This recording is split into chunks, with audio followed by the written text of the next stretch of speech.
বন্ধুরা, আপনারা সবাই কেমন আছেন? আজকে আমাদের রেসিপি পাবদা মাছের হলুদ চচ্চড়ি। খুব পুরনো দিনের একটা হারিয়ে যাওয়া রান্না।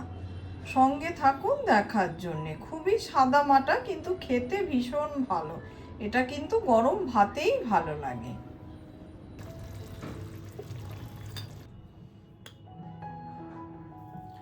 অল্প করে নুন ছড়িয়ে দিচ্ছি, সেই সঙ্গে হলুদ দিয়ে দিচ্ছি। নুন আর হলুদটা পাবদা মাছে আমি মাখিয়ে দিচ্ছি।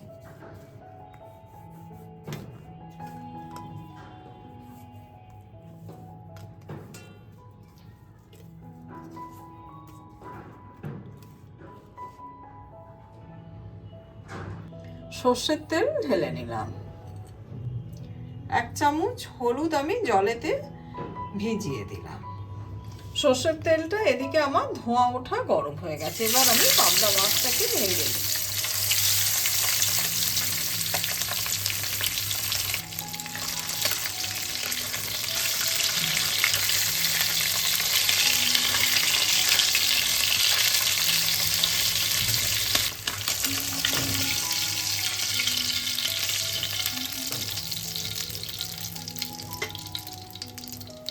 দুটো চেরা কাঁচা লঙ্কা, দুটো শুকনো লঙ্কা, কালো জিরে দিয়ে দিলাম অল্প করে। মাছ ভাজা তেলেতে রান্নাটা করলে খেতে কিন্তু বেশি ভালো লাগবে।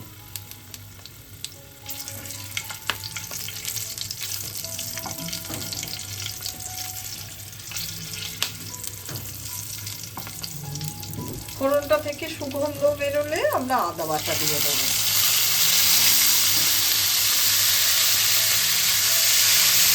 এবার আমরা হলুদটা দিয়ে দিচ্ছি।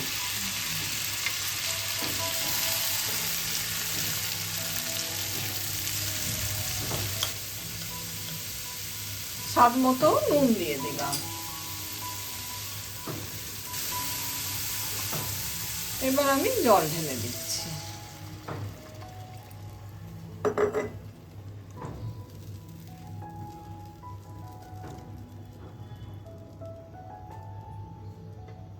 রান্নাটা সে যুগে কিন্তু কাঁচা হলুদ বেটে হতো। সেখানে আপনি ইচ্ছে করলে কাঁচা হলুদ বেটেও করতে পারেন, তা না করলে গুঁড়ো হলুদটাকে ভিজিয়ে রেখে করবেন।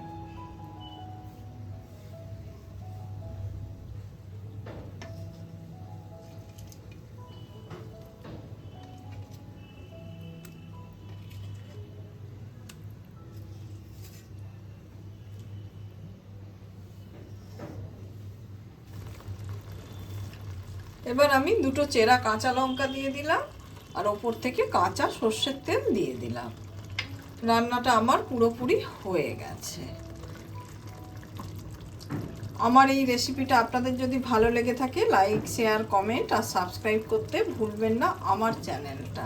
খুব পুরনো দিনের একটি রান্না, এটা প্রায় হারিয়ে যেতে বসেছে।